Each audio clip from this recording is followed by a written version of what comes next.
Hola, cafeteros, buenos días. Bueno, estamos muy contentos, mi chico y yo, de habernos unido por fin a la Resistencia y ser mecenas este año. Bueno, yo soy Coba. Sobre todo quería deciros que yo no conocería la cafetera si no fuera por mi pareja, por Crinos, que es el que, bueno, pues desde muy poquito de empezar nuestra relación, que ya son unos cuantos añitos, 7 creo, me descubrió la cafetera y me descubrió un mundo de dulzura en las noticias muchas veces, y eso sin faltar al espíritu crítico, y además un programa que creo que te hace pensar, que es una cosa que se echa en falta mucho en muchos medios.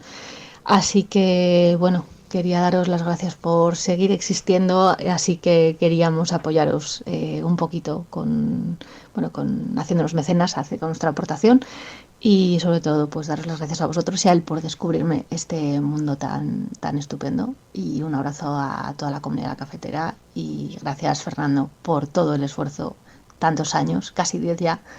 Dentro de poco supongo que tendrás que soplar las velas con una tarta o algo así, ¿no? Bueno, buenos días a todos y muchas gracias. Los oyentes de la cafetera sostienen este programa. Hazte mecenas y únete ya a la Resistencia Cafetera. radiocable.com/mecenas. Son las 8:30 de la mañana. Las 7:30 en la Casa Museo de José Saramago. En Tías, Lanzarote. Buenos días, mundo. ¿Quieres un café? La cafetera. En el programa La Cafetera de Radio Cable la ha entrevistado Fernando Berlín en La Cafetera. Durante 20 minutos en Radio Cable, y dice todo lo que van a mañana escuchar. En La Cafetera de Radio Cable. Radio Cable, que ha conseguido una auténtica primicia, ha entrevistado esta mañana y ha conseguido situar esa entrevista y lo que le ha dicho en los titulares de todos los... Dirige Fernando Berlín.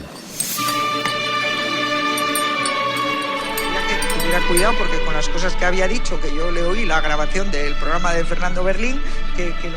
Mire, yo parafraseando a Radio Cable, no estás sola. Exigiéndole al Estado, al gobierno colombiano, el desmonte inmediato del paramilitarismo, porque en el transcurso de los últimos meses se ha incrementado el asesinato de nuestros líderes, de nuestras lideresas.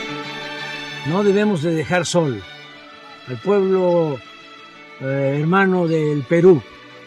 Fue una infamia lo que hicieron con Pedro Castillo y la forma en que están reprimiendo al pueblo.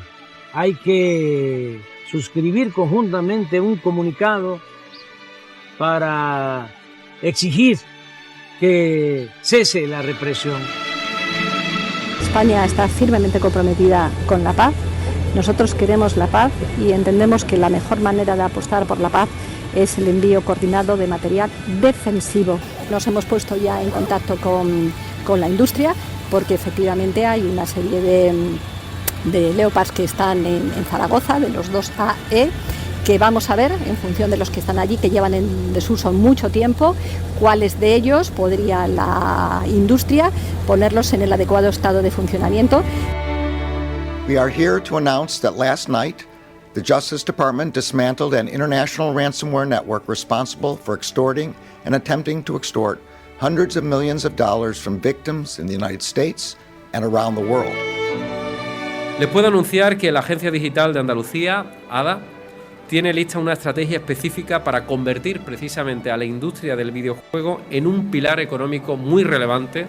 Para ello es indispensable la colaboración público-privada. Tenemos que mejorar la formación y la empleabilidad específica en este campo con centros y especialidades y atraer a talento especializado también a nuestra región.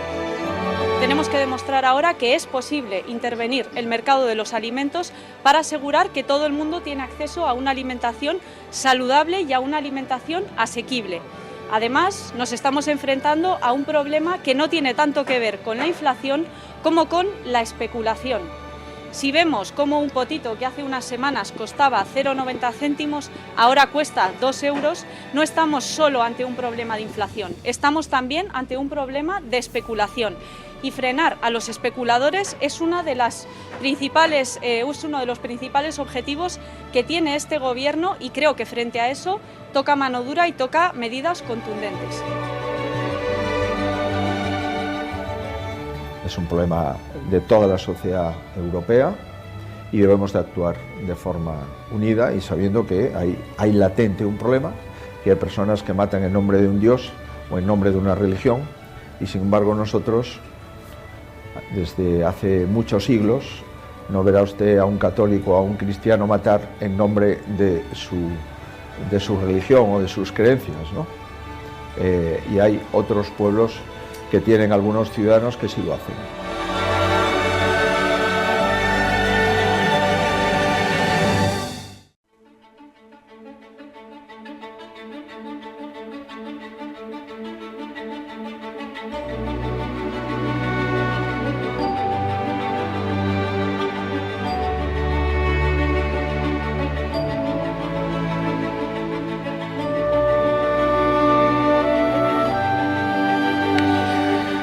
Muy buenos días, cafetera. Bienvenidos una mañana más a este programa, a este espacio donde tratamos de explicar con la mirada abierta un poquito mejor el mundo en el que vivimos, tan complejo, tan convulso, tan desasosegante muchas veces. A esta hora, cuando estés escuchando esto, seguramente estarás con una taza de café en las manos. Claro que aquí el 90% de los oyentes, cerca del 90%, escuchan este programa en horarios diferentes, repartidos por todo el mundo.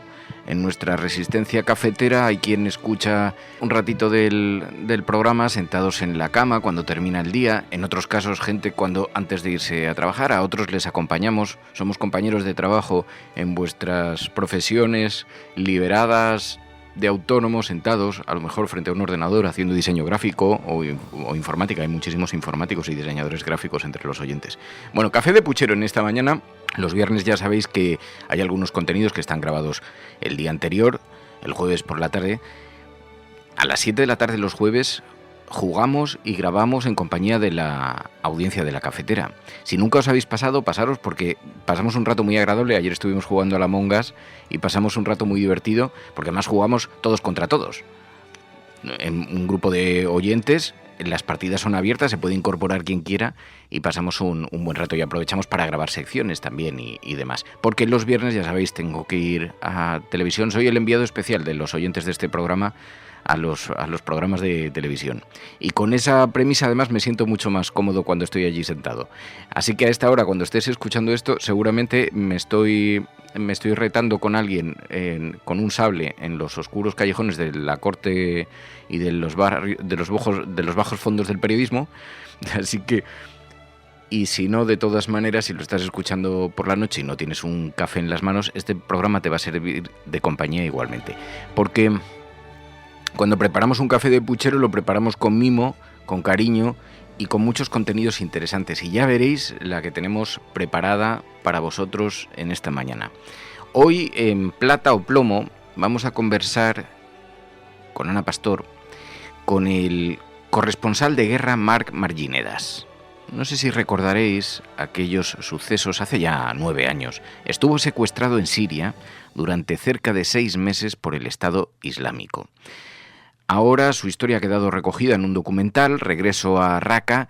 Es un documental extraordinariamente duro por lo que significa, no por la manera en la que lo cuenta, porque lo cuenta con una sutileza fabulosa. Estuvo secuestrado con un grupo de periodistas durante 6 meses en manos del Estado Islámico, en unas condiciones durísimas, con torturas diarias, y todo el relato ha quedado ahora recogido en este documental, donde además él ha vuelto a la zona donde estuvo secuestrado, al lugar donde le tuvieron retenido, y la verdad es que los testimonios son escalofriantes, pero también revelan la patología de la gente que le secuestró y también la colisión, el choque con esa mirada de entender la vida y la manera de superar un suceso como ese. La verdad es que la conversación os va a fascinar, esta charla con Marc Marginedas, pero es que además hoy tiene un especial interés porque estoy viendo todas las portadas de los periódicos. Ahora son las 7 de la mañana cuando estoy grabando esto. A las 7 de la mañana ya tenemos encima de la mesa prácticamente todas las portadas de los grandes periódicos impresos en España. Para los que escucháis el programa desde fuera, sabéis que esta semana se ha producido un una agresión, un ataque de una persona con un machete, un ataque que las autoridades, sabéis, a esta hora atribuyen a terrorismo de corte yihadista, y eso hace que buena parte de la prensa en España, que es francamente conservadora, incline sus portadas a señalar estos hechos como una suerte de símbolo. Ahora toda la información relacionada con los yihadistas, islamistas, radicales expulsados en España en los últimos años, hoy centra, es sobre la que pivota la información. Pero es que además hemos visto al líder de la oposición, Alberto Núñez Feijóo, en unas declaraciones que acabáis de escuchar un fragmento, pero que han abierto una enorme polémica. Hablaba Núñez Feijóo sobre este suceso, le pedían su opinión, y Núñez Feijóo establecía una serie de paralelismos sobre el fanatismo y la religión islámica. Y hacía una defensa del cristianismo que abrió ayer un campo para la polémica extraordinaria. Nos vamos a detener hoy sobre esto porque conviene hacer un pequeño ejercicio de memoria. Decía Núñez Feijóo: no verá usted a un cristiano matar en nombre de su religión desde hace siglos.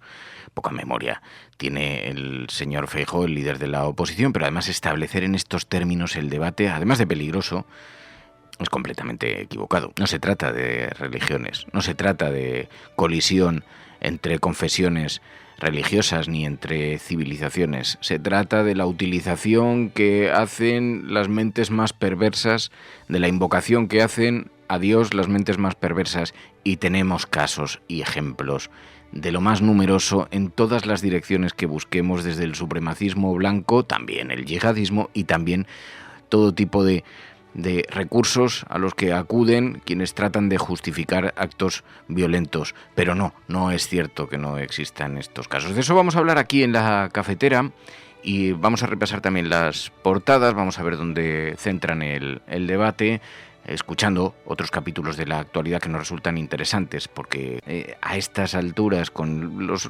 problemas que tenemos sobre la mesa, que son de corte bien diferente, sí, tenemos muchas cosas sobre la mesa en esta mañana, así que vamos a repasarlas si os parece. Bueno, esto es La Cafetera, y si lo estás escuchando, no estás sola allí donde estés.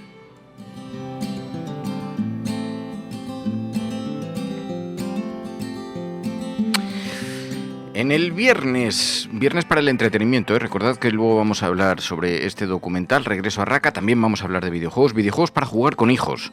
El otro día contaba aquí una anécdota de cómo juego con el pequeño Fer al Fortnite, y había quien me decía: oye, pero tiene que haber otros juegos que no sean violentos para jugar con hijos. Pues José Manuel Cuñat nos ha preparado un listado de juegos divertidos para jugar en PC o en otras plataformas, así que luego escuchamos ese listado. Bueno, vamos a ver las portadas. ¿Por dónde colocan el foco esta mañana los medios de comunicación?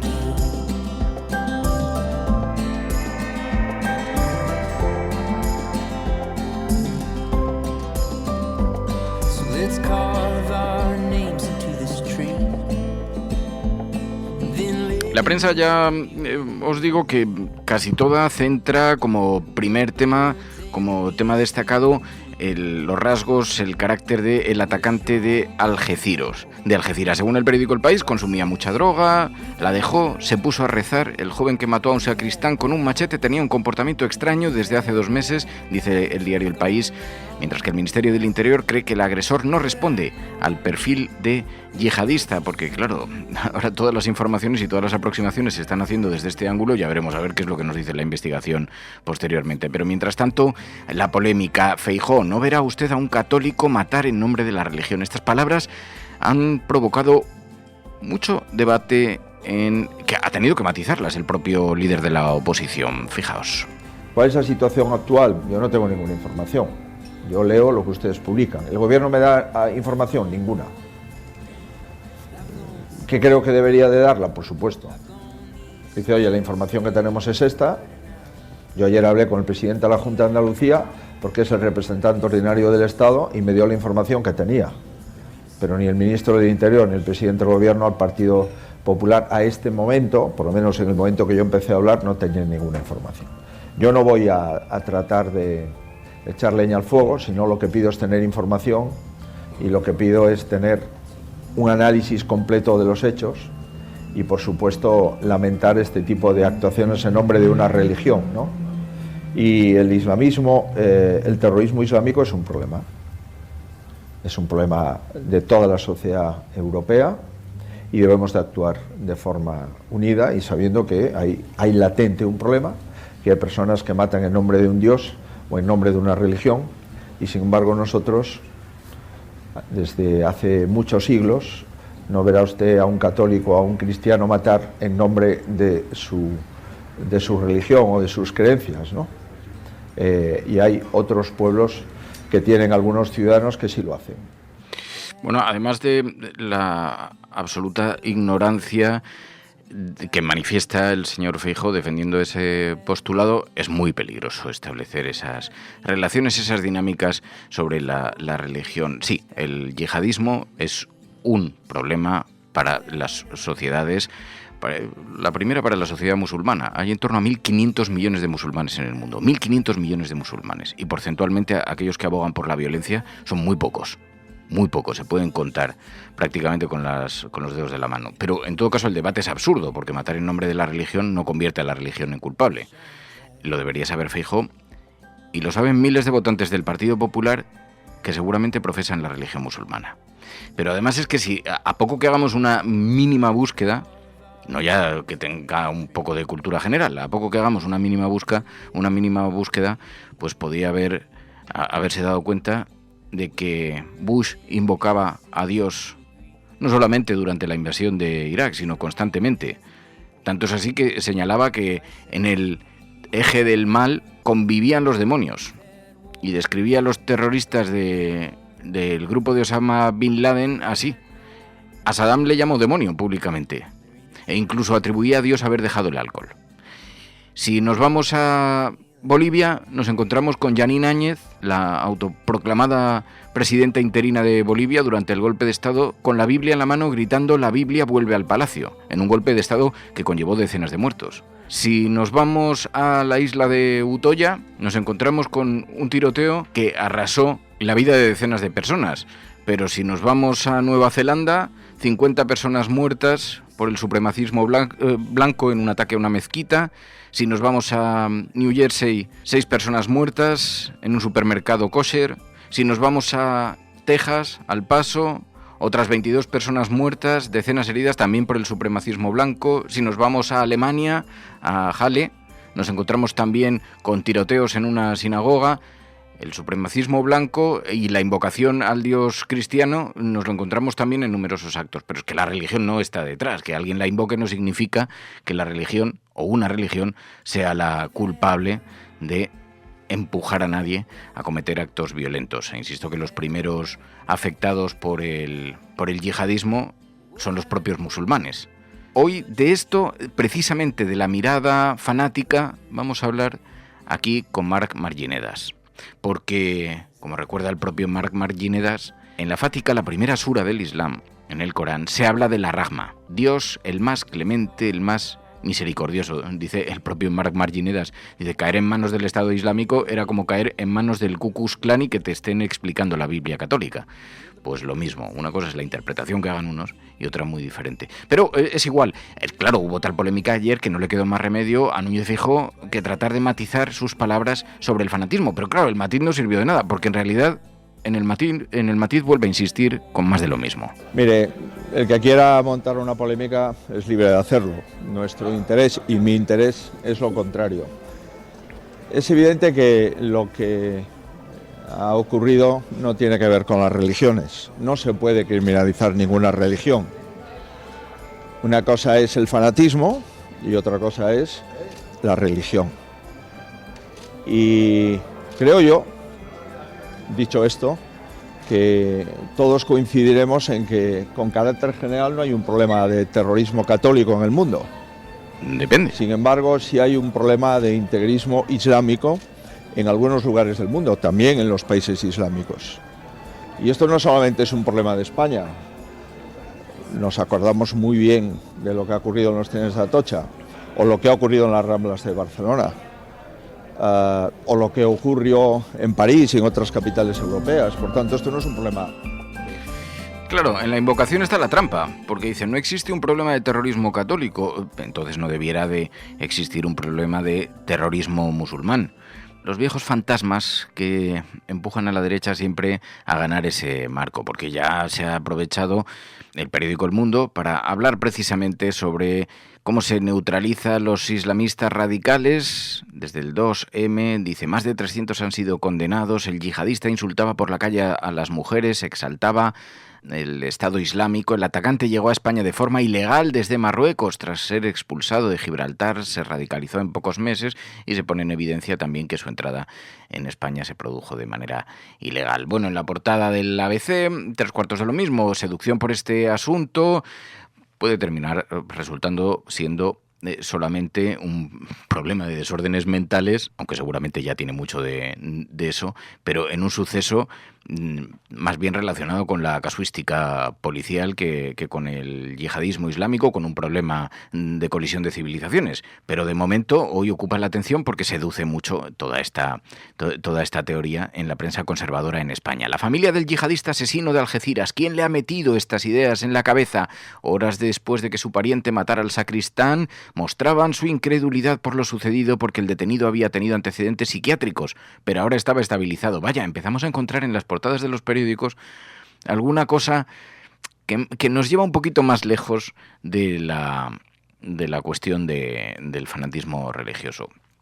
Pero mientras, en el periódico de España, redes sociales y propaganda extremista, la radicalización del atacante de Algeciras en el foco de la investigación, según el relato del juez, el joven accedió a la iglesia gritando que la única religión que hay que seguir es la islámica. Sospecho que si tiene problemas mentales y había tenido problemas, gritó eso como podía haber gritado cualquier otra cosa, pero en fin, hoy esto concentra todo el interés. Bueno, más allá de destacar que en efecto la invocación a Dios se hace desde numerosos lugares y no precisamente solamente desde una religión, y en todo caso eso no convierte ni en cómplice a la religión ni en cómplice a sus seguidores, pero como ya sospecho que sabéis todos los oyentes de este programa. Pero ha habido otras cosas que siguen todavía sobre la mesa en materia de actualidad.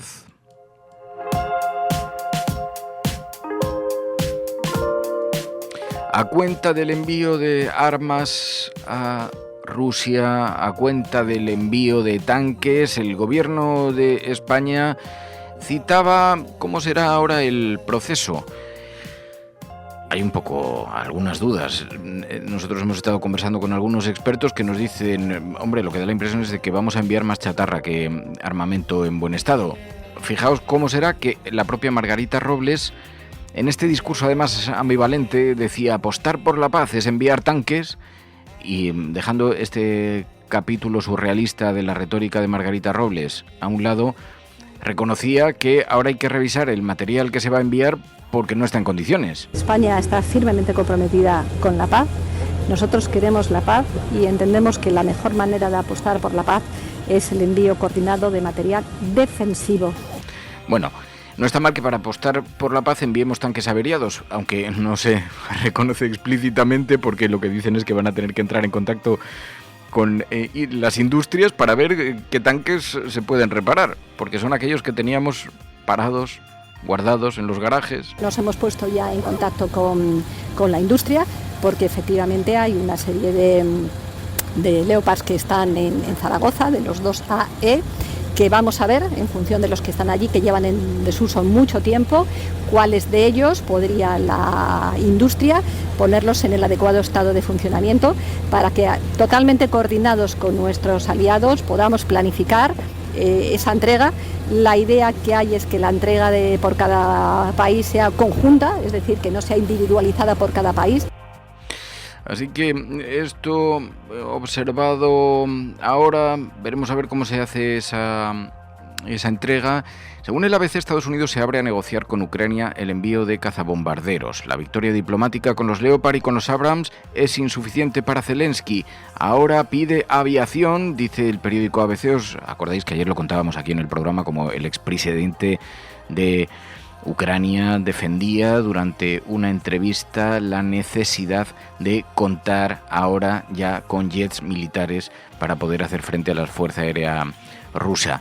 Esa es la gran línea roja que el gobierno ruso sigue teniendo sobre la mesa, pero el debate ya se ha abierto. En todo caso, vemos en algún medio digital, en El Español, dicen que poner a punto los tanques que vamos a enviar a Ucrania, va a retrasar su entrega a Ucrania para el verano, dice el español.com.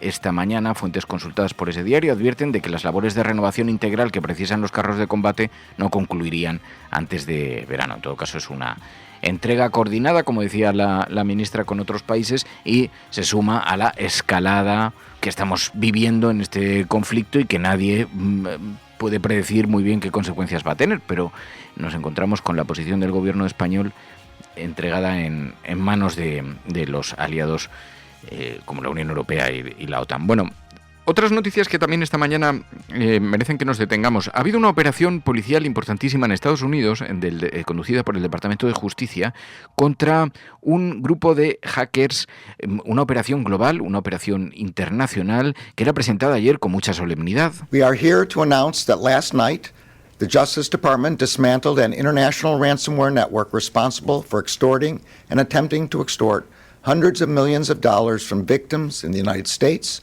and around the world. Known as the Hive ransomware group, this network targeted more than 1,500 victims around the world since June of 2021. El FBI desmantelaba un importante atacante de ransomware que extorsionó a escuelas, hospitales, infraestructura crítica por todo el mundo, decían ayer desde el Departamento de Justicia norteamericano, y se infiltraron en su red y durante meses estuvieron proporcionando a las víctimas las claves para desbloquear sus datos, y ahora las autoridades dicen que es la primera vez que sucede. El grupo conocido como Hive es actualmente uno de los más prolíficos, decían desde esa institución, desde el Departamento de Justicia, dice, de los muchos grupos de hackers que con frecuencia se dirigen a empresas e instituciones estadounidenses que atacan objetivos en todo el planeta. Tenían una lista de más de 200 víctimas publicadas en su sitio de extorsión, pero dicen, es una pequeña fracción del universo total de víctimas afectadas. Una importante operación policial que ayer fue presentada, como digo, con mucha solemnidad por el Departamento de Justicia de los Estados Unidos. Y mientras tanto, si seguimos en el recorrido en la fotografía global, nos encontramos con otras cuestiones. Ayer todavía se colocaba el foco en la represión en Perú, en la violenta represión que está padeciendo el pueblo peruano. Andrés Manuel López Obrador desde México condenaba esos actos e instaba a la CELAC a exigir la liberación de Pedro Castillo. No debemos de dejar solo al pueblo hermano del Perú. Fue una infamia lo que hicieron con Pedro Castillo y la forma en que están reprimiendo al pueblo. Hay que suscribir conjuntamente un comunicado para exigir que cese la represión, que se abra el diálogo, que sea el pueblo el que decida en democracia.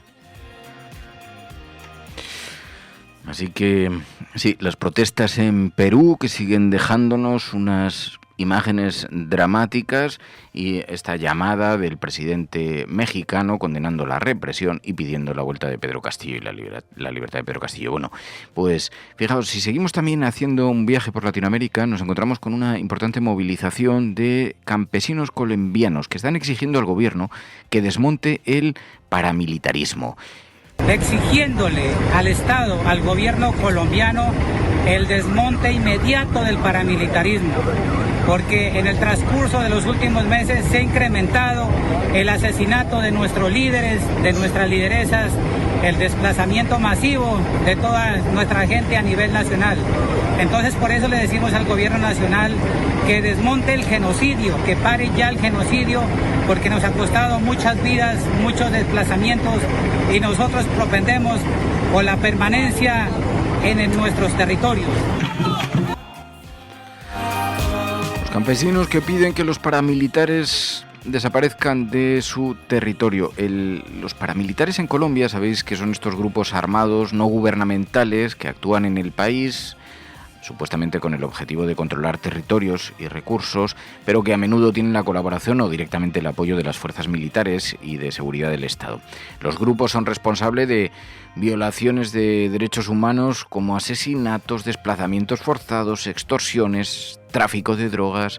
A menudo son responsables de la violencia en las zonas rurales y tienen mucho impacto en la población civil. Y este fenómeno ha sido un problema persistente en Colombia durante décadas, ha contribuido al aumento de la violencia, al deterioro de la situación humanitaria del país. Los campesinos se han hartado y están pidiendo al gobierno de Colombia que desmonte el paramilitarismo que se apoya directa o indirectamente, decían. Bueno, y mientras tanto, claro, las cuestiones... A mí me llama mucho la atención y sabéis que me seduce especialmente las noticias que contrastan unas con otras. La manera en la que el mundo se resiste a avanzar cuando estamos, sin embargo, sobre la mesa teniendo algunas informaciones sobre lo rápido y lo veloz que van las cosas. Y mientras escuchamos hablar de estas cuestiones, oímos como el FBI desarticula un movimiento de hackers internacional o como ahora se apuesta por la industria del videojuego como pilar económico. Fijaos, es que lo hemos visto hasta en España. Ayer Juanma Moreno anunciaba una estrategia para convertir el videojuego en un pilar económico de Andalucía. Les puedo anunciar que la Agencia Digital de Andalucía, ADA, tiene lista una estrategia específica para convertir precisamente a la industria del videojuego en un pilar económico muy relevante. Para ello es indispensable la colaboración público-privada. Tenemos que mejorar la formación y la empleabilidad específica en este campo con centros y especialidades y atraer a talento especializado también a nuestra región, como está sucediendo, y con todo ello robustecer el ecosistema del videojuego e incrementar su proyección. Así que nuevas tecnologías, nuevas industrias que contrastan con estos movimientos y con estas miradas, el mundo que no trata de marcharse, el mundo que irrumpe por salir. Bueno, mientras tanto, con unos problemas sociales que se palpan en la cesta de la compra. Ayer escuchábamos a Yone Belarra, que insistía criticando la especulación de los supermercados. Que 9 de cada 10 españoles y españolas han cambiado sus hábitos alimenticios por el precio de los alimentos. Creo que tenemos que tener claro que este no es solo un problema de gente que no puede llenar la nevera, que también es un problema de la clase media española que está eligiendo sus alimentos en función de lo que se puede permitir y no de lo que piensa que es mejor para sus hijos y para sus hijas. Por eso pensamos que ese tope a una cesta básica de los alimentos es una urgencia. Igual que hemos demostrado que se puede intervenir el mercado energético y el mercado del alquiler, tenemos que demostrar ahora que es posible intervenir el mercado de los alimentos para asegurar que todo el mundo tiene acceso a una alimentación saludable y a una alimentación asequible. Además, nos estamos enfrentando a un problema que no tiene tanto que ver con la inflación como con la especulación. Si vemos cómo un potito que hace unas semanas costaba 0,90 céntimos, ahora cuesta 2 euros, no estamos solo ante un problema de inflación, estamos también ante un problema de especulación. Y frenar a los especuladores es uno de los principales objetivos que tiene este gobierno, y creo que frente a eso toca mano dura y toca medidas contundentes. Medidas contundentes para frenar la especulación. Hay marcas, además, donde se está observando especialmente el caso de Mercadona, el caso de Día, donde se observa una subida de precios, está siendo muy cuestionada por los clientes. Bueno, pues bien, esto es parte del debate. Esta mañana también, de todas maneras, comprobaréis, porque en algunos medios conservadores están poniendo especial énfasis en esto, que hemos conocido el dato de la temporalidad del sector público. Y este dato nos indica que duplica a la del privado. Tras la reforma laboral, dicen los medios conservadores, la reforma laboral surte efecto entre las empresas, pero las administraciones públicas siguen abusando de la contratación temporal para cubrir empleos estructurales. Bueno, pues este dato, la temporalidad del sector público, hoy es destacado en algunos medios de comunicación. Esta mañana nos encontramos con el empleo se hunde en el sector privado, desinfla la euforia del gobierno, la reforma laboral salda el año con menos temporalidad en el empleo público disparado y una debacle entre los autónomos colocados en el foco del periódico El Mundo y de otros medios también que destacan esto. Dice, los funcionarios maquillan, dice Voz Populi, el mayor batacazo del empleo privado en 10 años. Entre julio y diciembre del sector privado destruyó 76.000 empleos y el empuje del sector público con 72.000 nuevos puestos permitió mantener estable la cifra total de los ocupados. El mercado laboral, dice este diario digital, que fue de más a menos a lo largo del año 2022 y desde verano fue desinflándose por la evolución negativa en el sector privado. Es lo que indica, lo que arroja la encuesta de población activa. Pero bueno, sea como sea, esta mañana, colocadas las miradas así, nos encontramos en numerosos digitales, como es el yihadismo el que ocupa la atención de la prensa, especialmente de la prensa conservadora. Nos encontramos titulares como Interior solo logra ejecutar al 3% de órdenes de expulsión, como la del yihadista de Algeciras, dando a entender que tenemos un problema mayor y creciente en esa materia. Así celebró el yihadista de Algeciras el asesinato del sacristán y tantas otras noticias relacionadas con esto en la prensa conservadora. Y solamente ya en letra pequeña nos encontramos con ese aclaratorio texto que dice que la familia asegura que tenía estabilizados sus problemas mentales. En fin, vamos a hablar, en todo caso, con Marginedas, vamos a conocer una aproximación, una perspectiva diferente al yihadismo radical, pero sobre todo vamos a escuchar también la mirada de la superación frente a una situación como esa tan trágica. 6 meses detenido, 6 meses secuestrado por el Estado Islámico, por el fanatismo y la manera de afrontar esto. Estás escuchando La Cafetera. Si lo estás haciendo, no estás sola. Programas de radio, de televisión en España, la prensa burlándose de nuestra propuesta. Podrán decir todos los periódicos del mundo lo que quieran. Que a democracia va a ganar. En España, el ex vicepresidente del gobierno... En España finaliza el recuento de votos en los comicios municipales y autonómicos con una participación del 64%. Rodrigo Rato is under investigation. Dejaré lo mejor de mí, para poder estar a la altura de la confianza que ustedes me han entregado. No olvidamos justicia, verdad, respeto. Seguimos. Bueno, pues ya sabéis que los viernes además aquí en La Cafetera hacemos un ejercicio para conocer cómo han proyectado la imagen de España en el exterior los medios de comunicación internacionales. Eso nos permite también dar un vistazo a las noticias más destacadas de los últimos días desde la perspectiva esa de los medios internacionales, que siempre es algo más distante, lo miran con algo más de distancia en los problemas y por lo tanto menos influencia por las peleas domésticas. Lo hacemos de la mano de Pilar de la Peña. Pilar de la Peña, buenos días. Hola, buenos días. Y en efecto, por ejemplo, esta guerra entre Vox, la derecha, a cuenta del aborto, ha sido incluso analizada por el Financial Times, que cree que es una brutal lección que evidencia los peligros de gobernar con la extrema derecha, ¿no?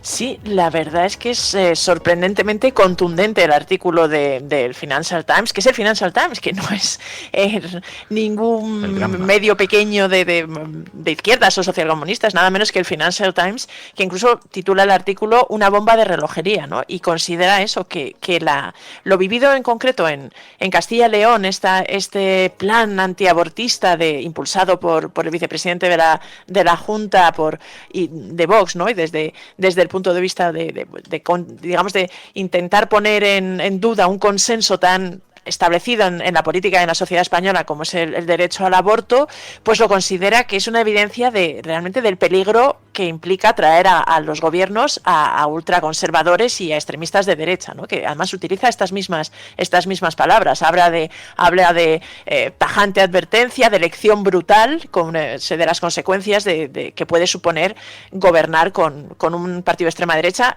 y, en concreto, para el Partido Popular, ¿no? Incluso pone de relieve que toda esta polémica que ha habido en España, que ha suscitado una enorme polémica, detalla un poquito pues lo que ya hemos estado hablando de los detalles concretos del plan que proponía Vox en Castilla y León, pero sobre todo considera que esto además tiene mayor peso cuando España está en un año electoral y las encuestas y las perspectivas son que el Partido Popular podría necesitar apoyarse y gobernar en coalición con Vox para realmente volver al gobierno, ¿no? Y tener el poder, y en este sentido pues considera que lo visto en Castilla y León evidencia este riesgo, y además entrevistan incluso a Ignacio Garriga, el secretario general de Vox, que defiende la línea del partido en Castilla y León y que advierte al Partido Popular de que deberían escucharles con cuidado porque lo que dicen en campaña lo hacen, ¿no? Y en este sentido pues lo pone de relieve, y el artículo del Financial Times también recuerda, ¿no?, que precisamente toda esta controversia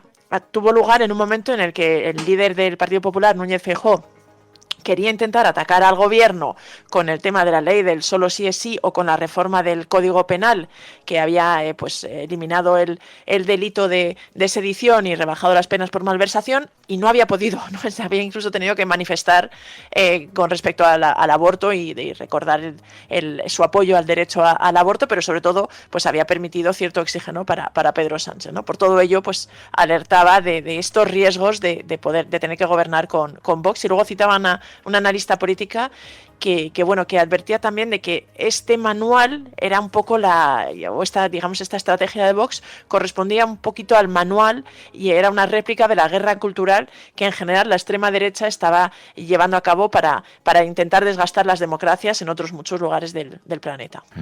Oye, esta misma línea la ha seguido el Tageszeitung desde Alemania, advirtiendo al Partido Popular de estar jugando con fuego. Hablaban de la manifestación contra el gobierno del fin de semana pasado, donde vieron una retórica similar a la de el dictador Franco. Sí, la verdad es que el titular era esa, ¿no? Una protesta en España en la que la retórica es igual que la que se escuchaba en la época de Franco. En este caso es el Tageszeitung, que es un diario abiertamente de izquierdas alemán, y que era uno de los muchos que se hicieron eco de la manifestación del fin de semana, la manifestación contra el gobierno, que fue bastante masiva. No fue el único, ha habido muchos medios internacionales que lo han recogido, desde Sky News, Liberación, el Frankfurter Allgemeine, el Figaro, Reuters, Deutsche Welle, es decir, ha tenido bastante eco. Lo que la mayor parte de los medios ponían de relieve es que había sido bastante importante, es decir, decenas de miles de personas, que había sido una especie de desfile de los conservadores y que había evidenciado cómo la derecha se había aliado con la extrema derecha en contra de Pedro Sánchez, ¿no? Estos eran un poquito los análisis que se destacaban, aunque ponían de relieve que existía este descontento hacia el gobierno. Pero realmente el artículo del Tageszeitung iba mucho más allá y alertaba realmente de que se habían, digamos, cruzado ciertas líneas en esta manifestación, ¿no? En concreto, consideraba que el PP estaba jugando con fuego porque muchos de los mensajes y de los discursos que se habían oído pues no tenían nada que ver con lo que es hacer una oposición democrática, ¿no? Consideraba que incluso esas acusaciones tan de brocha gorda de traidor, criminal, de gobierno ilegítimo que se defendían y que se escuchaban de la mano pues de incluso de partidos como Vox, pues que realmente era pasar una línea y realmente incluso pues esto era la conjura de un gobierno social comunista, recordaba mucho a la retórica que existía durante la dictadura franquista, ¿no? Y bueno, recordaba y terminaba advirtiendo de que este tipo de mensajes, este tipo de extremismo en otros países había terminado con un intento de asalto a los edificios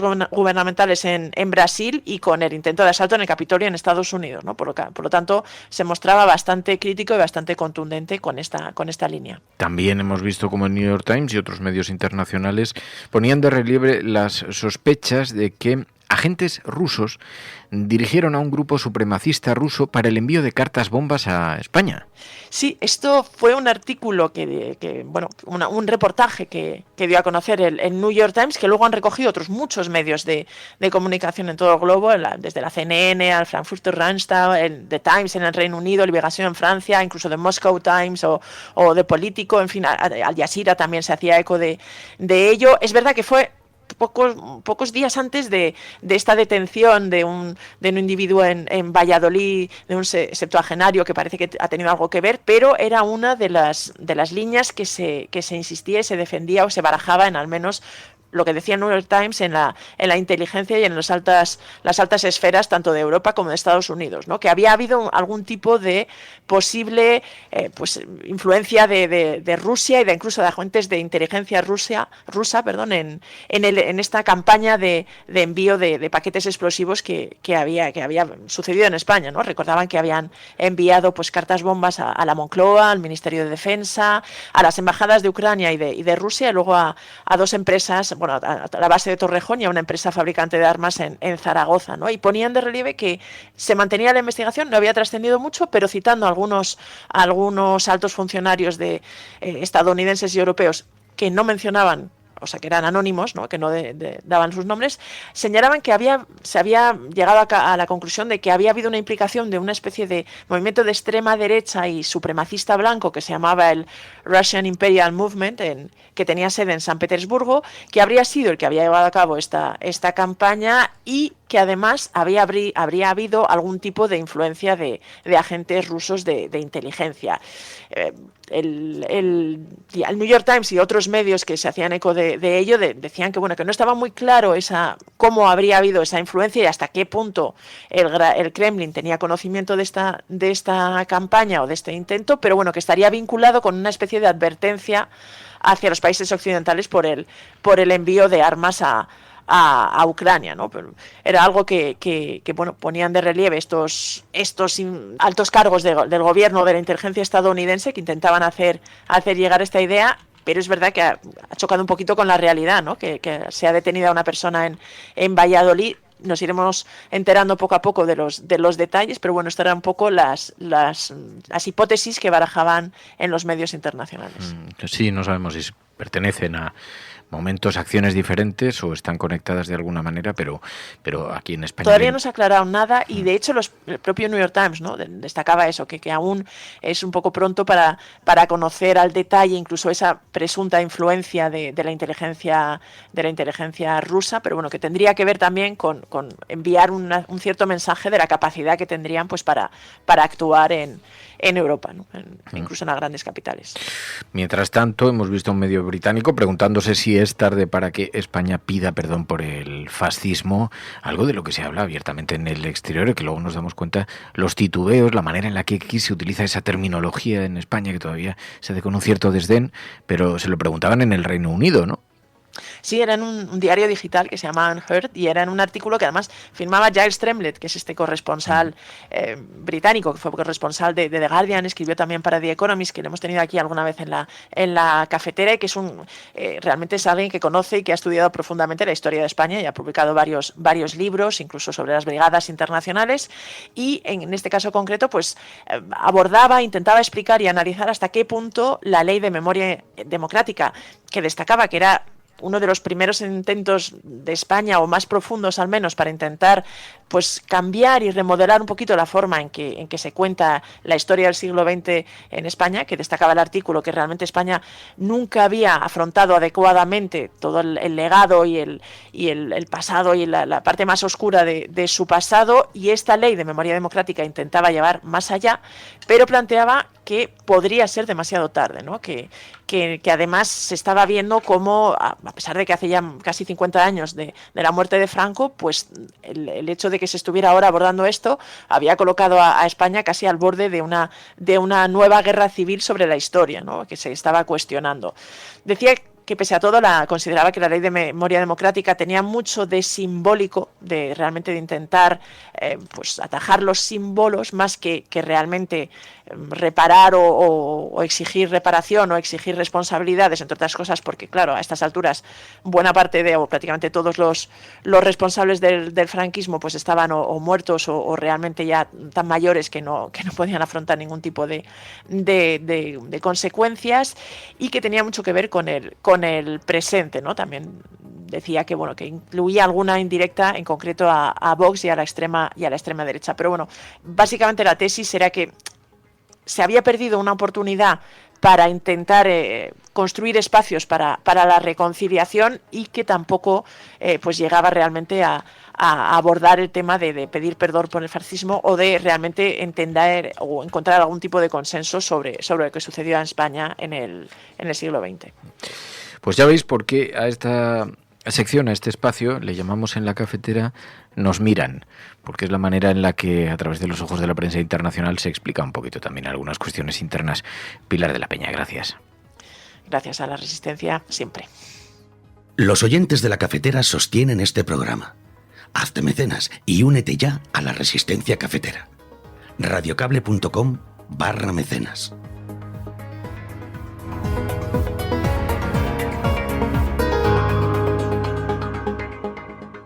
La Cafetera y Neutral presentan Plata o Plomo.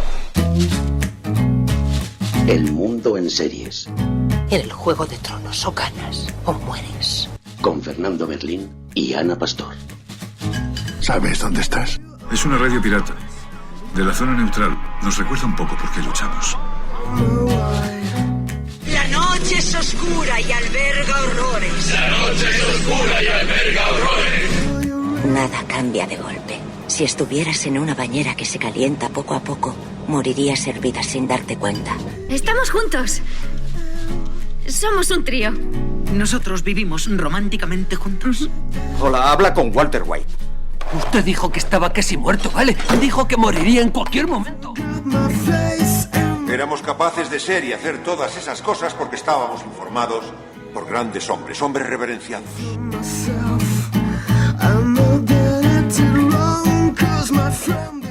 Plata o plomo, el mundo a través de las series de televisión, a través de las películas, de los documentales, con Ana Pastor, Neutral. Ana Pastor, muy buenos días. Muy buenos días, y qué ganas tengo hoy de comentar el documental que muy poca gente ha visto todavía y tú y yo hemos tenido esa suerte. Tout d'abord, qui suscite l'indignation aux États-Unis dans le monde entier.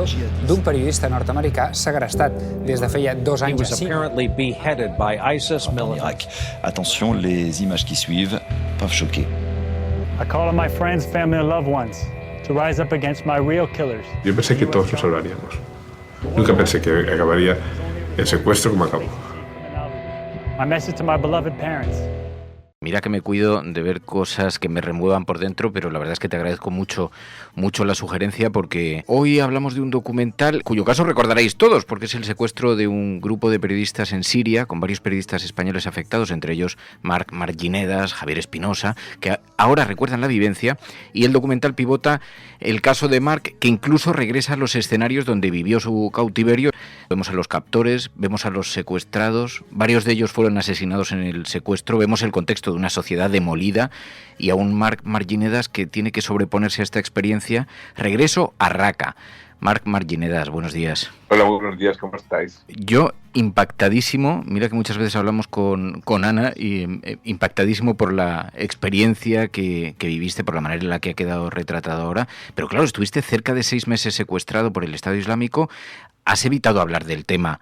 Decías que el postsecuestro fue muy duro también. ¿Y revivirlo ahora para el documental? Bueno, no especialmente. A ver, yo creo que el duro fue, pues bueno, el año siguiente a la salida. Ahí sí que estuve en terapia. La terapia es para mí una cosa privada y la hice en privado con un psicólogo.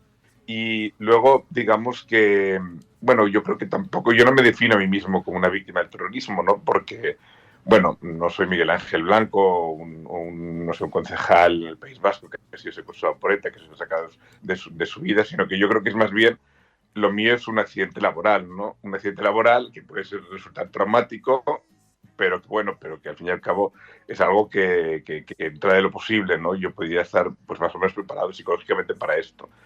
Y yo pues, siempre tengo la teoría de que, bueno, los lugares no son buenos ni malos, sino que son la gente lo que le hace los buenos o malos, con lo cual, bueno, lo que más me chocó a mí volver al lugar fue, pues, la diferente percepción que tuve, ¿no? O sea, cuando estaba ya cautivo, el lugar me parecía un lugar duro, hacía mucho frío, era el mes de enero, el río bajaba muy denso, yo veía imposibilitado que pudiera cruzar el río a nado.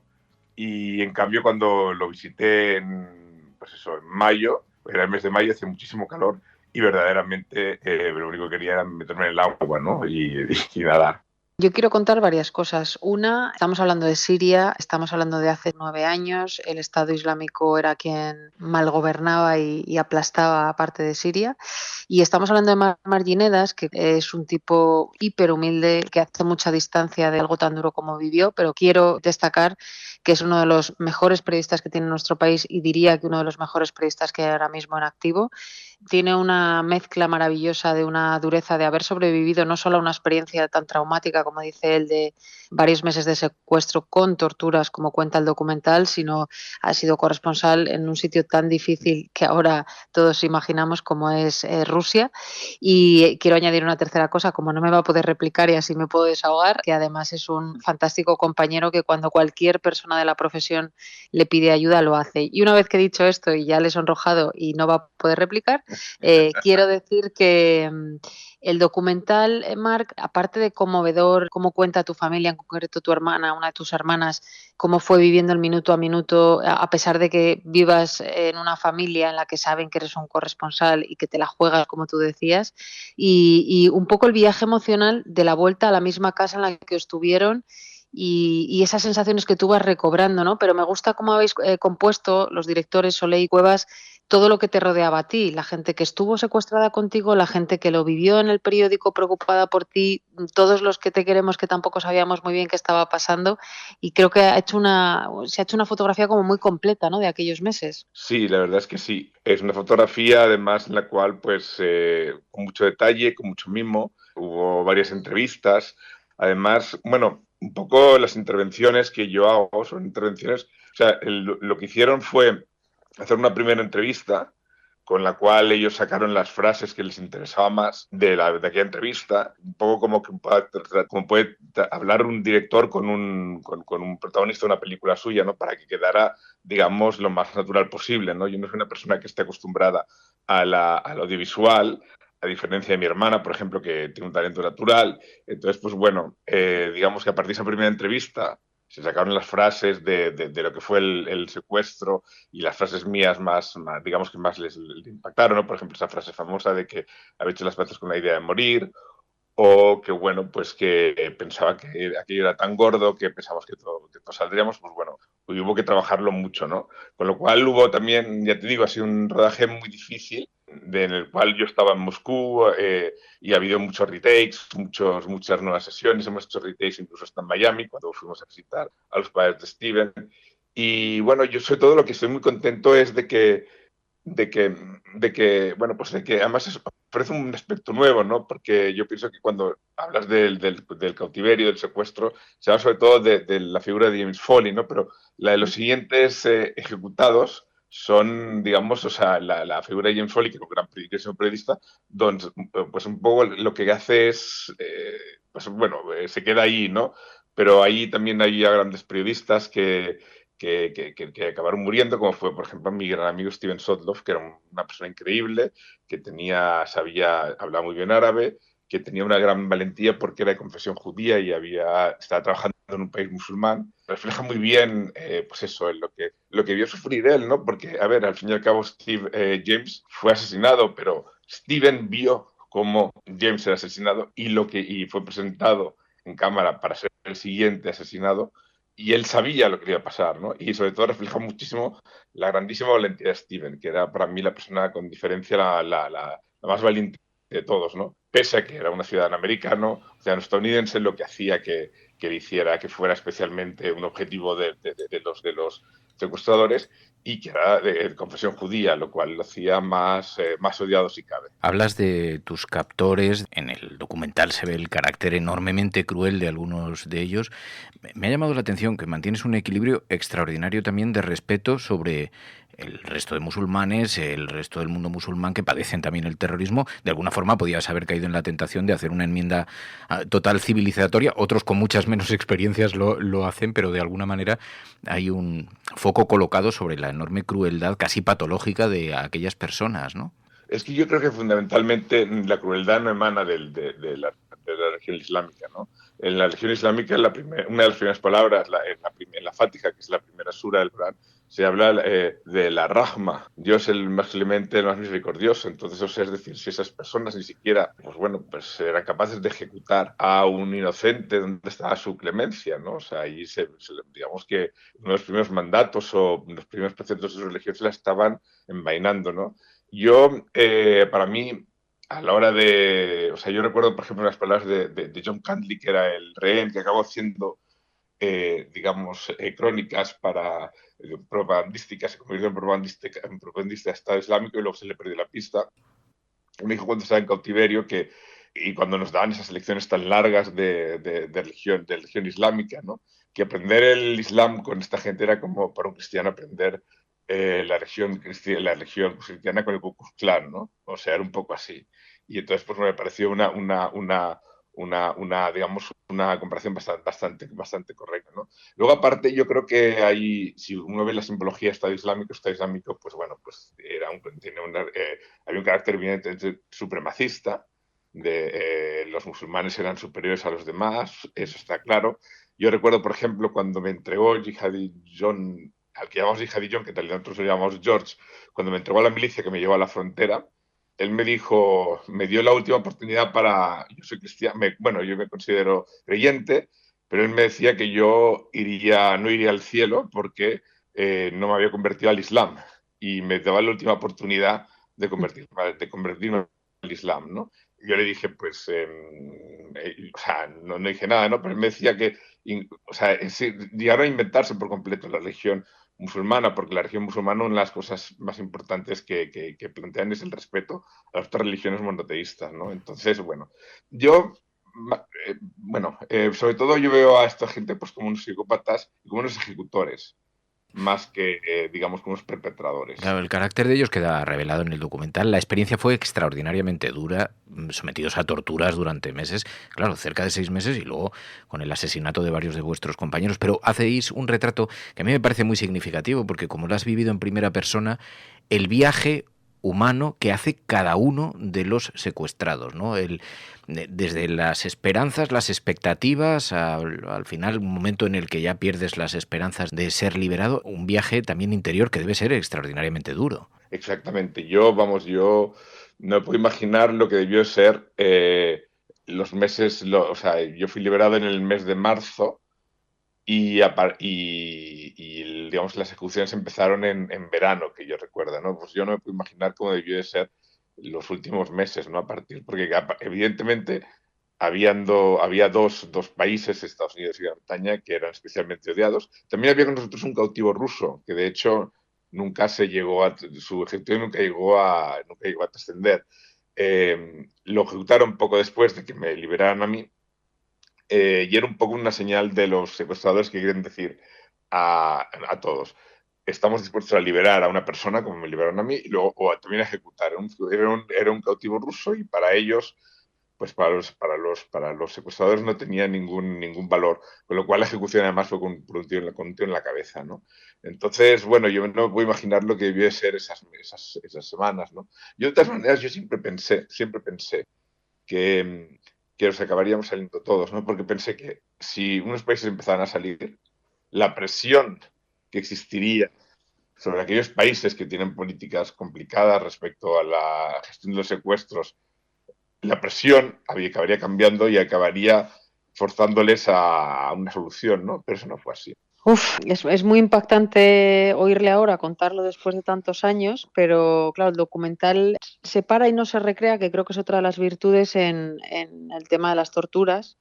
Cómo contáis, bueno, la culpabilidad, la manera en la que ellos jugaban también a dividir al grupo, en el que había unos rehenes que, como tú has explicado claramente, tenía pinta de que son los que iban a ejecutar, que eran los británicos y los americanos. Luego sí, estabais los europeos, pero hay una frase para mí que te define mucho y que define mucho sobre todo tu trabajo, que creo que al final eres tú. Hay un momento del documental en el que dices, a pesar de lo que he vivido, no ha alterado todo esto mi determinación de querer seguir siendo periodista, sino que todo lo contrario, la ha reforzado. A la vista está de todo lo que has hecho después, pero creo que resume también un poco tu filosofía de vida y tu filosofía profesional y el profesional que eres, ¿no? Bueno, yo siempre digo que la verdad es que le tengo que agradecer el secuestro haberme no sé, haberme mejorado como periodista, haberme hecho más maduro. Y luego yo diré que, bueno, que al ser protagonista y periodista a la vez, yo como periodista he podido ver cosas que jamás me hubieran podido verlas cuando estaba dentro, ¿no? Y que me parece muy importante y muy relevante, ¿no? Yo insisto que yo veo a los secuestradores como ejecutores, ¿no? Más que como responsables últimos, ¿no? La historia del Estado Islámico está muy lejos de ser contada. Hay muchas cosas, yo creo que hay dos momentos que me parecen que son definitorios en ese documental y que abren la vía a un mayor trabajo periodístico. Uno de ellos es cuando yo hablo con un imán y él me dice que no sabemos de dónde vino este grupo, no sabemos a dónde fue. Me parece muy interesante, además de aborrecer y separarse por completo de la moral y de la religión y la filosofía de esa gente. Y luego una segunda conversación con el que yo tuve con el comandante Kino, que es un comandante de las fuerzas kurdas, que me dice que uno de los grandes responsables de que una insurgencia que al principio pedía democracia, derechos humanos, buena gobernanza y corrupción, y lo que tenemos nosotros, se convirtió en ese monstruo, fue pues la liberación de presos yihadistas por parte del régimen de Damasco.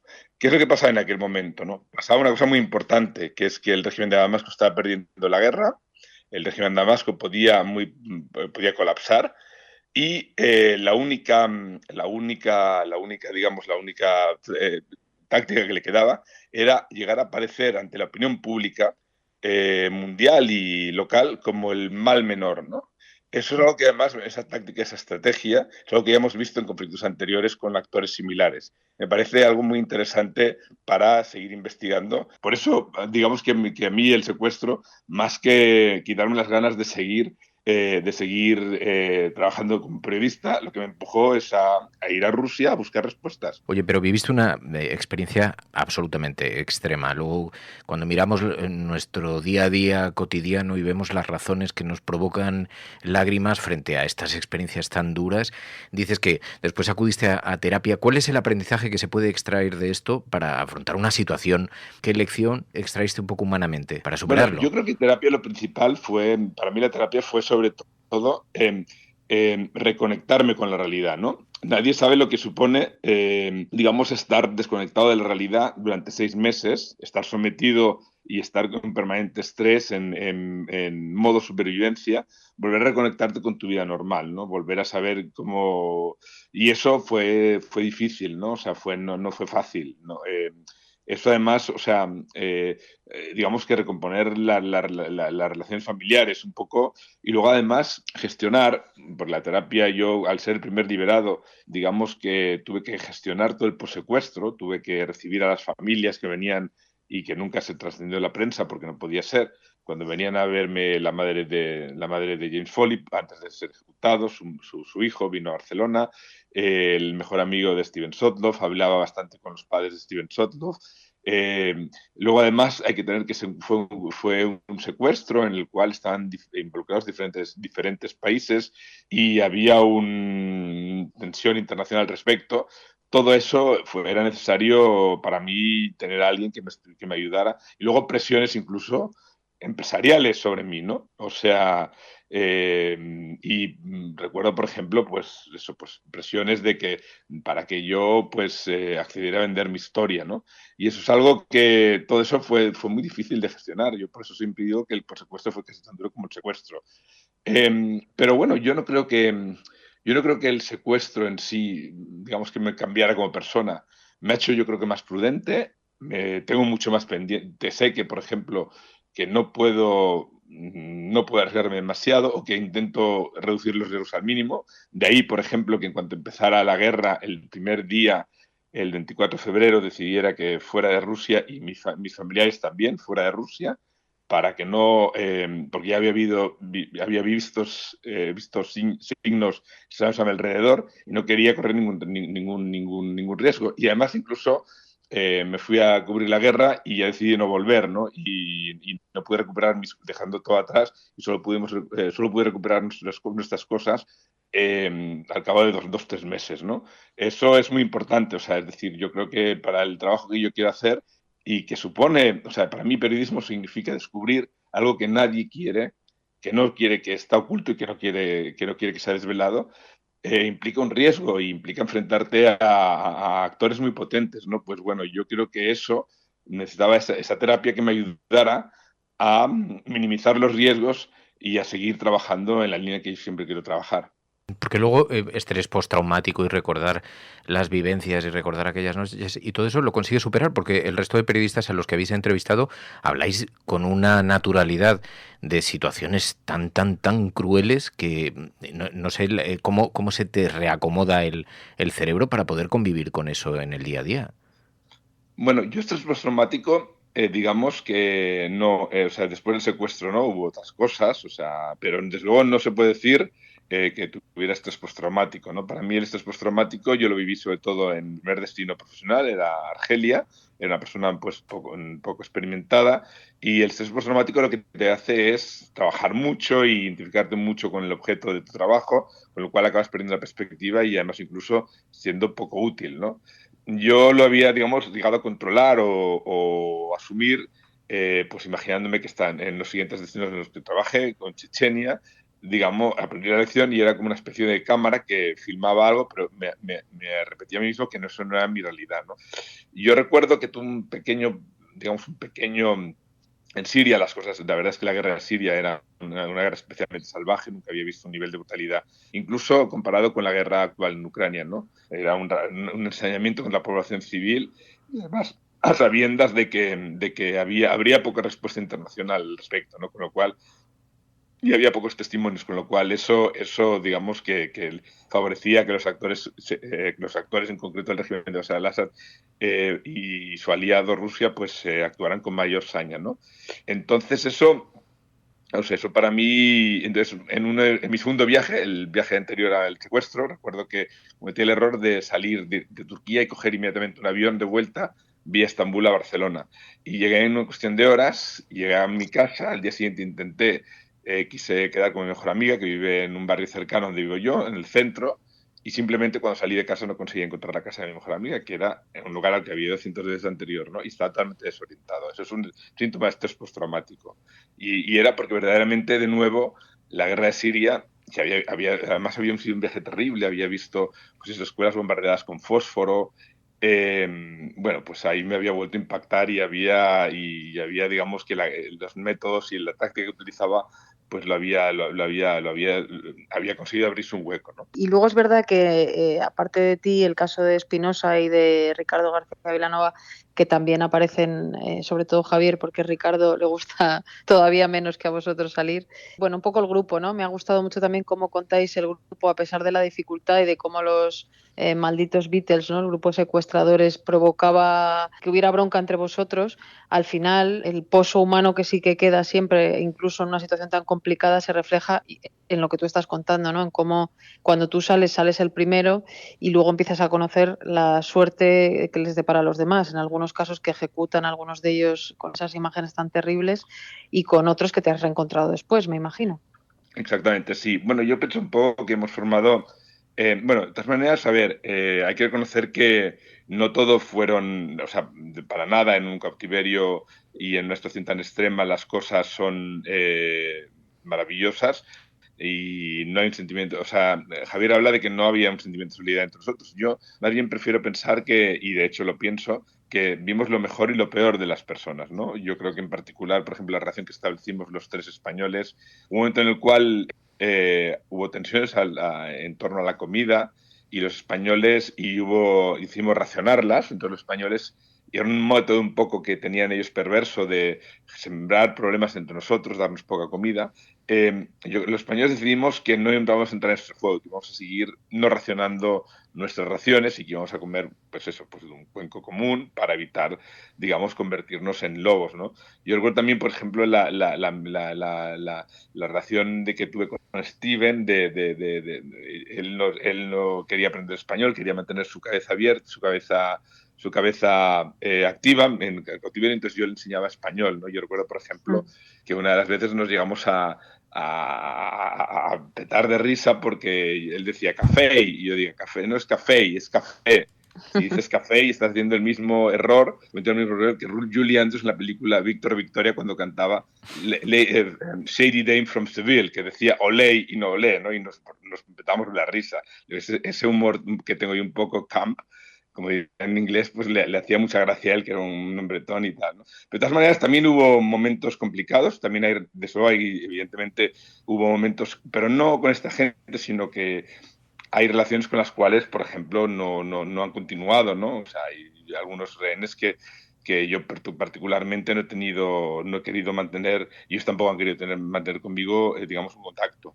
Digamos que la mayoría de los rehenes que teníamos buena relación, coincidimos precisamente en Washington el mes de abril pasado, donde estuvimos en el juicio y donde, bueno, recuerdo un día que estuvimos cenando y compartiendo, ¿no? Con Edouard Delies, con Daniel Rye, con quién más había pues Spider Steven, estaba Diane Foley, pero bueno, también hubo, ya te digo que dentro de este grupo, que es un grupo heterogéneo, evidentemente hay relaciones que no fueron buenas, ¿no? Y que a día de hoy tampoco se puede decir que han sido reconducidas.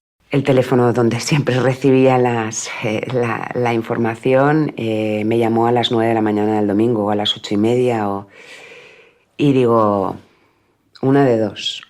A esta hora, domingo, o ha pasado algo muy malo, o está liberado. Y nada, cogí el teléfono corriendo y nada, me dicen... Marcos, finalmente lo han liberado y ahora te va a llamar desde Turquía. Y nada, corriendo, bueno, es que no puedo expresar, gritando, llorando, dando gracias a Dios.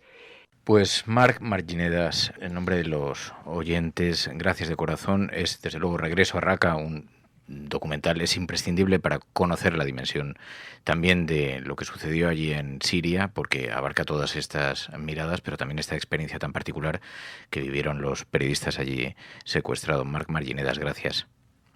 Muchas gracias a vosotros, muchas gracias, Ana, muchas gracias. Un abrazo, Marc. Un abrazo bien grande.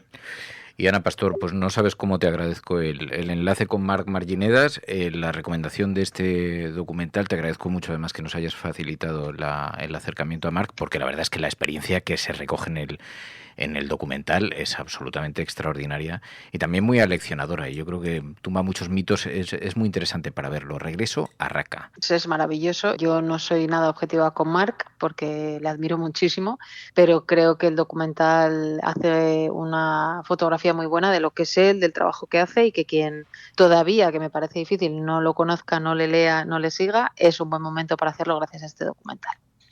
Plata o plomo. El mundo en series. En el Juego de Tronos, o ganas o mueres. Con Fernando Berlín y Ana Pastor. ¿Sabes dónde estás? Es una radio pirata. De la zona neutral. Nos recuerda un poco por qué luchamos. La noche es oscura y alberga horrores. La noche es oscura y alberga horrores. Nada cambia de golpe. Si estuvieras en una bañera que se calienta poco a poco, morirías hervida sin darte cuenta.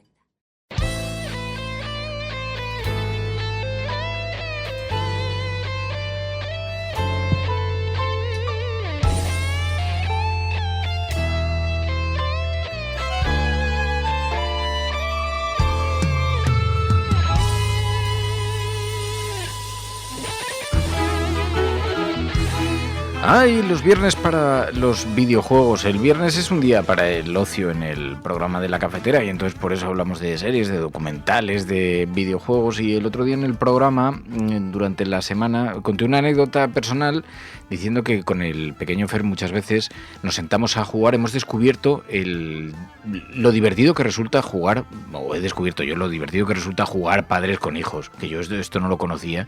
Y entonces nosotros jugamos al Fortnite y claro, es un videojuego que tiene algo violento, aunque no dejan de ser dibujines, pero es algo violento y consiste en matar enemigos. Pero el hecho de jugar juntos y jugar además en equipo nos ayudaba pues a lanzar estrategias también de protegernos y demás. Entonces fue una derivada que se nos ocurrió y la verdad es que de la que no solamente nos divertimos muchísimo, sino que me resulta bastante edificante. Y lo escuchó José Manuel Cuñat. José Manuel Cuñat, muy buenos días. Hola, buenos días. Y me decía Cuñato, oye, hay muchos juegos además, porque yo hice una pequeña búsqueda de juegos precisamente durante la pandemia, y hay muchos juegos que se pueden jugar, que puedes jugar padres con hijos, que son edificantes y que incluso que no consisten en eso, que no consisten en matar, ¿no? Sí, un poco la idea es esa, buscar juegos que, aunque sean colaborativos, que es de lo que se trata, pues que no consistan en matar al final, o que al menos no sea lo importante. Claro, entonces nos ha preparado una lista, nos ha preparado un listado de juegos. La verdad es que, a ver, algunos de los títulos son bastante conocidos, pero son bastante chulos. Por ejemplo, empezabas con videojuegos de Lego, por ejemplo, ¿no? Sí, un poco videojuegos de Lego, porque Lego tiene toda una saga gigante de videojuegos basados en películas. Entonces suelen ser películas pues de las que nos gustan, así frikis. Entonces tienes desde Star Wars, Marvel, El Señor de los Anillos, llevan muchos años sacándolas, ¿no? Entonces estas te permiten jugar en una sola máquina o en una sola consola, a pantalla partida, como se ha jugado siempre. Entonces cuando los dos personajes están juntos hay una sola imagen, y si te separas mucho del otro, entonces te la parte por la mitad, ¿no? Entonces está muy bien trabajado, y además son unos juegos que tienen mucho humor, tienen algo de golpes y de acción y tal también. Por ejemplo, los de Star Wars, pues vas luchando contra los troopers, y entonces pues cuando le das a un trooper se desmonta porque son piezas de Lego, ¿no? Entonces tiene esa parte de que es un poco pues más gracioso, y luego además que están basados en la película, entonces siguen un poco el guión, pero a modo de broma, ¿no? Un poco como caricaturizando la película, que es lo que hacen ellos en las películas de Lego, ¿no? Tiene un poco ese rollito de las películas de Lego. Pero por otro lado, pues eso, va siguiendo la historia, va siguiendo la película, y hay muchos momentos en los que es colaborativo, porque tú pegas por aquí, el otro va por allí, tienes que ayudar al otro a que haga determinadas cosas. Por ejemplo, los de Harry Potter, tienes que levantar al otro con un conjuro para que suba a un determinado sitio y te ayude a ti a bajar para ir meterte por otro lado. No sé, es un poco... Wow. A este he jugado, y además jugué con el pequeño Fer, porque debe tener ya tiempo, ¿no? El de Star Wars. Bueno, Star Wars ese lo he puesto porque acaban de sacar uno ahora mismo que recoge toda la saga completa. Remasterizado, bueno, en una resolución actual. Claro, estoy viendo eso, eso sí, que tiene una definición y tiene unos gráficos que no tenía entonces. Claro. Sí, este es otro. Ese es el Skywalker Saga, que lo acaban de sacar ahora en 2022, a finales. Ese es el que se está vendiendo ahora, y está muy chulo, tiene unos gráficos muy bien, y además recoge todas las películas. Antes estaba la saga antigua, y luego estaban sueltas las últimas películas en trozos sueltos. Claro. Y bueno, como ese tienes el de Marvel, tienes también el de Jurassic World, por si te gustan, al niño, a la niña le gustan más los dinosaurios, pues tienes, y sigue toda la película. Incluso este hace un hacia atrás y te recuerda las películas iniciales, las de Jurassic Park.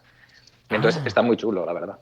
Y luego están, pues, desde Batman hasta, bueno, de otros más antiguos, tienes que no sé si se podrán jugar ahora mismo en consolas actuales, pues tenías Harry Potter, Piratas del Caribe, El Señor de los Anillos, yo que sé, hay de todo. Claro, porque sí, el de Jurassic World, estoy viendo los gráficos que también son bastante chulos. ¿Todos estos son remasterizaciones? ¿Son relativamente recientes o no? Sí, el Jurassic World es de 2015. No remasterizado, ese ya salió así. Claro. Que es cuando tiraron para atrás a las otras películas. Las otras no se llegaron a hacer. Los de Batman y los anteriores sí que son de la época que se hicieron las pelis, entonces sí que son más antiguos. Eran de la Xbox 360 y, vamos, de esa época. De la Play 2. Dice, un poco de Play 3 también. Dice Lord Bartu, los videojuegos de Lego son buenísimos y muy divertidos y entretenidos. Daviciño dice, mi primo lo tenía, era muy divertido, Jorge. Sí, la verdad es que son juegos, a ver, fueron cuando se lanzaron algunos de ellos fueron auténticos hits, y ahora sí están remasterizándolos, están sacándolos, fíjate, el Lego Worlds desde 2017. Oye, más juegos, porque luego también nos decías... Cable, que es el Lego Worlds, que es un juego de crear mundos. Entonces, este te permite un poco más ser pues lo que es el Lego. Es un mundo abierto, y entonces tú te vas por ahí a explorar, y entonces puedes coger vehículos y puedes coger distintas cosas que se montan con unas piezas, y bueno, tienes esa parte creativa, y luego además puedes ir por ahí y te encuentras otros bichos, les puedes pegar también, ¿no? Pues es un poco Minecraft, pero el Lego. Tiene un poco esa filosofía. Claro, sí, que tiene además una estética parecida, pero con los personajillos de Lego, ¿no? Exacto. Aquí lo único es eso, que vas cogiendo, conforme vas pasando, pues vas cogiendo puntos y vas teniendo más cosas que hacer. Puedes hacer una lancha, te puedes ir por el mar, puedes hacer helicópteros, aviones, te puedes ir volando, entonces puedes sobrevolar, puedes hacer un montón de cosas. Y luego hay como distintos mundos, entonces te puedes ir a un mundo que está hecho como con piezas de Lego, claro, pero son como, pues, hay una zona que es como de caramelos, hay otra zona que es como un bosque, no sé, la verdad es que está muy currado. Dice Berka, mis hijos pasaron horas y horas jugando a los juegos de Lego. Oye, pero estos juegos estoy viendo la dinámica, porque se puede jugar en equipo, con esto serían para que jugasen críos o para... Dos personas. Ah, son para jugar 2 personas, ¿no? ¿Y cómo se establecen los tiempos? ¿Cómo es la cosa? Juegan 2 a la vez. 2 a la vez. Rato. Ah, bien. Sí, 2 a la vez. Entonces, te pone la pantalla, estás los 2 personajes en pantalla. Además, en los de las películas, puedes elegir varios personajes distintos. Y cuando los personajes se separan uno del otro, entonces te parte la pantalla por la mitad para poder seguir a los 2. Ajá. Y cuando se juntan, la vuelve a unir. Es una transición muy así. Y al final estás codo con codo, ¿sabes? No necesitas 2 ordenadores y está cada uno en una punta de la casa o en otra casa.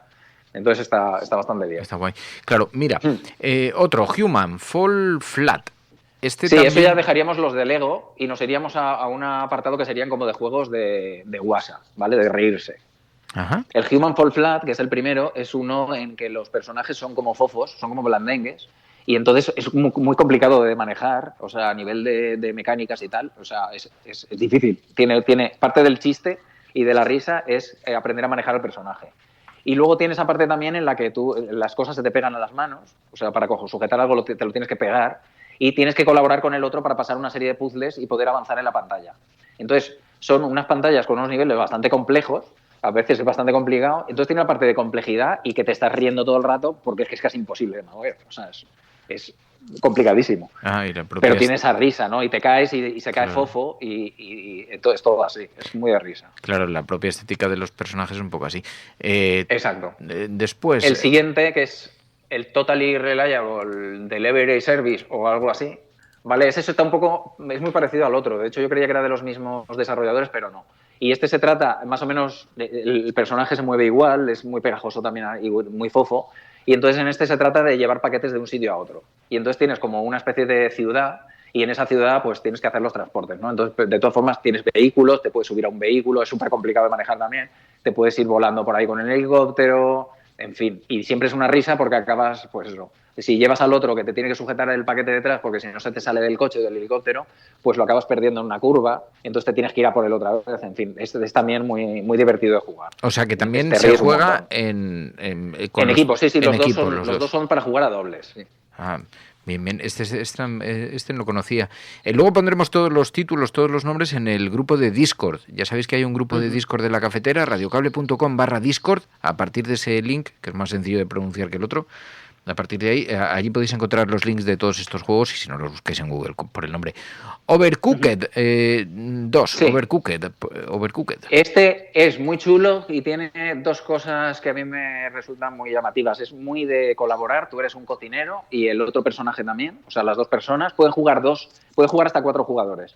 2 en la misma pantalla y luego puedes jugar a la vez en red con otros 2 o con uno más o con lo que quieras o jugar 2 solamente en la misma pantalla. Entonces, los 2 sois cocineros y entonces estás en una cocina, a ti se te plantea una cocina y te van pidiendo platos y entonces tú tienes que ir haciendo los platos. Entonces te tienes que coordinar perfectamente con el otro para que uno saque el plato, el otro prepara el arroz, el otro corta el pescado, el otro lo cocina y te tienes que coordinar en tiempo real con el otro y entonces te ríes mucho porque el otro se equivoca o se le cae un plato, se te queman el arroz, se te quema la carne. Entonces es todo el rato divertido a la par que tiene que ser colaborativo y te tienes que organizar de una forma con el niño o con la niña que es una pasada, o sea, es muy chulo. Y conforme vas pasando niveles se va complicando, incluso a llegar hasta, pues hay un globo y otro globo y tienes que esperarte a que los globos se junten para pasar y si no te caes, bueno, es muy gracioso también, muy divertido de jugar y sobre todo el punto de colaboración lo tiene más que ninguno. Este está muy chulo también. Sí. Después, Degrees of Separation.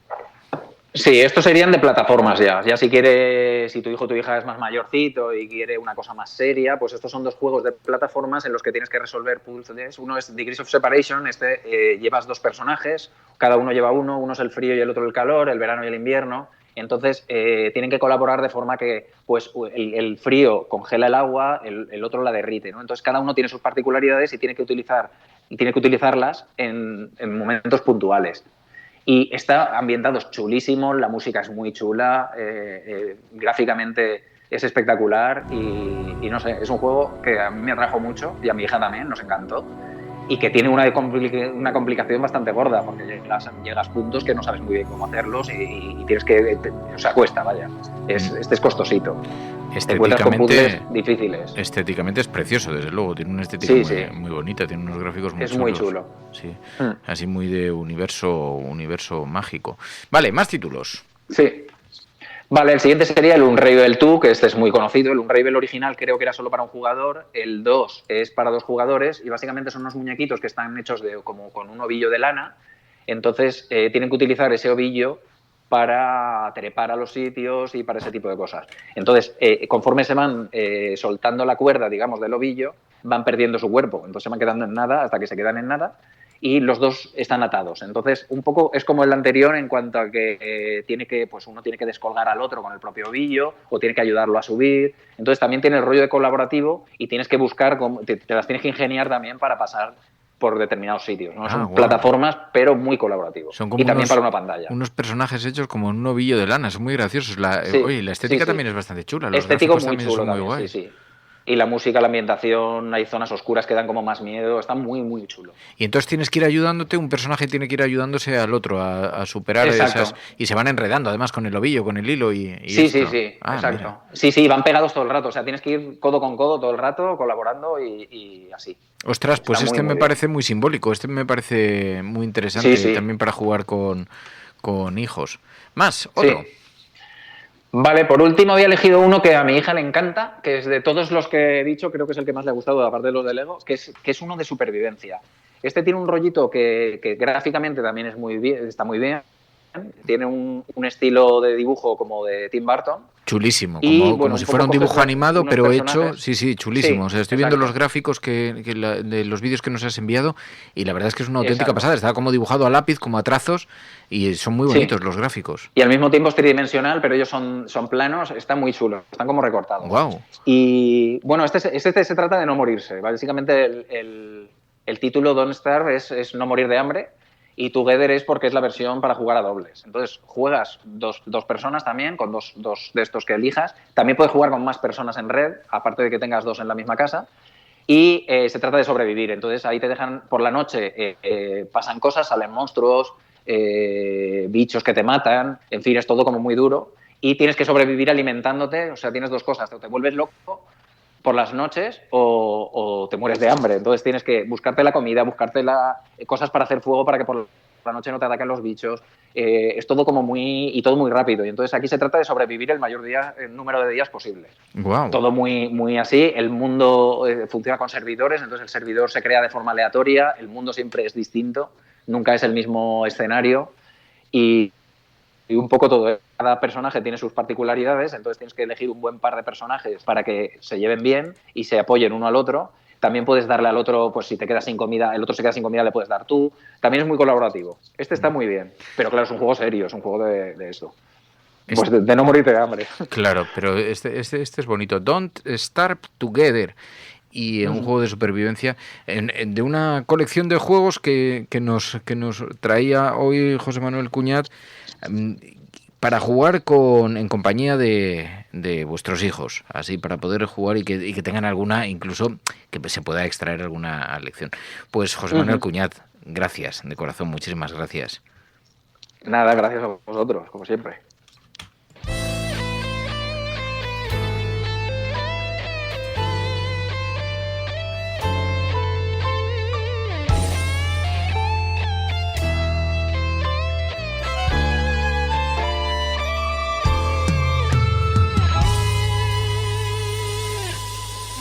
La cafetera no es solamente un programa de radio.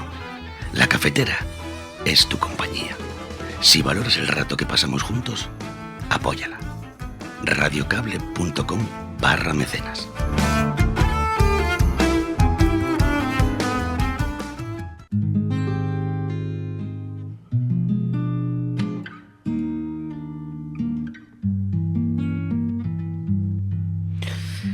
Bueno, pues esto es todo lo que teníamos preparado para vosotros en este café de puchero, cocinado a fuego lento y con mimo para la resistencia de la cafetera.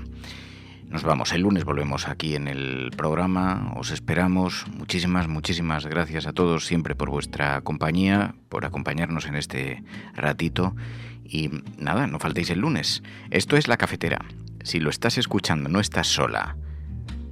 Buenos días, buenas tardes o buenas noches, cafetera. La Cafetera es un programa de radio que se financia gracias a las aportaciones de los oyentes. Si te gusta el periodismo que defiende y sientes que te acompaña, hazte mecenas y ayúdanos. Infórmate en radiocable.com/mecenas.